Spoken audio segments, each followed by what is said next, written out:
ABC News spent a full hour of network primetime talking to these two. Why does something that completely inane like that fascinate us? Our culture has gone from GE College Bowl to the guy on Wheel of Fortune who asks, is there an F as in Pharaoh? Is intelligence a liability nowadays? I think we can answer that with one word. Duh. America's never been what you would call highbrow, but these days it seems our collective cranial ridge is sloping like the shoulders of the bar boy at the Kennedy compound. Now, I don't want to get off on a rant here, but we live in an era and a time when calling someone an Einstein is considered to be somewhat of an insult. Morons are out there in force, making left-hand turns from right-hand lanes, trying to pay for drive-through tacos with a fucking check, calling 411 to get the number for information.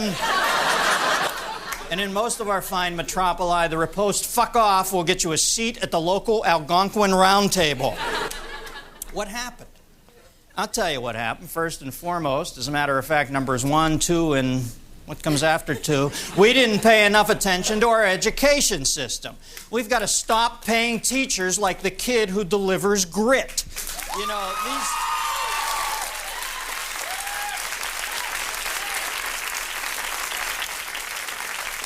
For Christ's sake, these are the people who will lead us and our children into the next century, and they can't even afford real yodels, okay? They have to get those 144-count Price Club steamer trunk size of Little Debbie's, the equivalent. High school kids are entering the job market with an education that barely qualifies them to run the tilt-a-whirl at the traveling carnival. Even those fortunate enough to graduate from Ivy League schools, well, they go to write movie scripts about, guess what? Stupid people.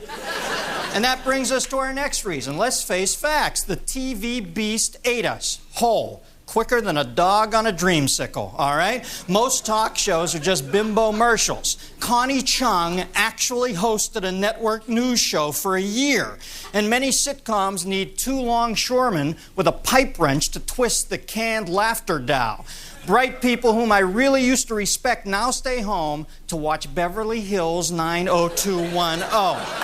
Why bother? You just know that every week Brandon and Dylan are going to let Kelly jerk them around for a while, and Donna and Ray are going to be having yet another abusive spat at the Peach Pit. Oh, I hate Ray. TV.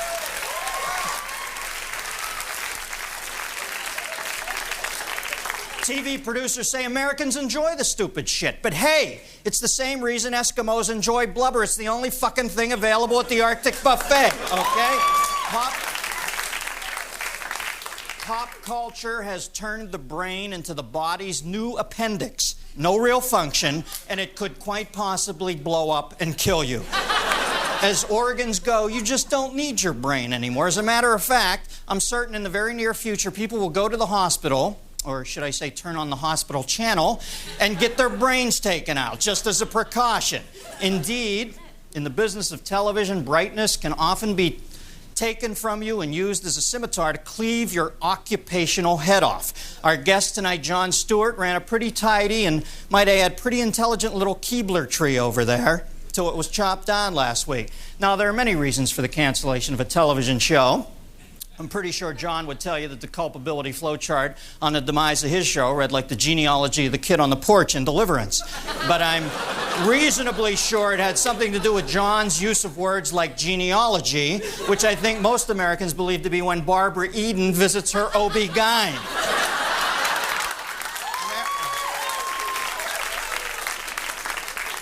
America, we are at a fork in the road. To the left, you've got books.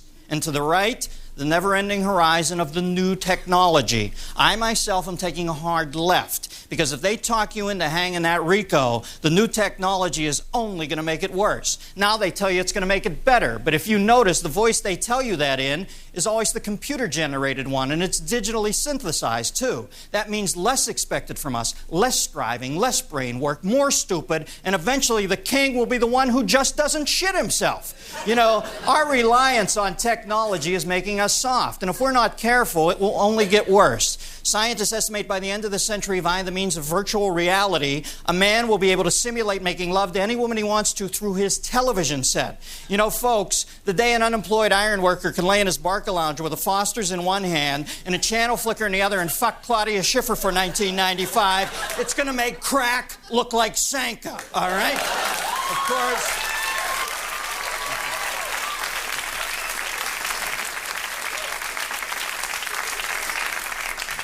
Of course, that's just my opinion. I could be wrong. I want to know...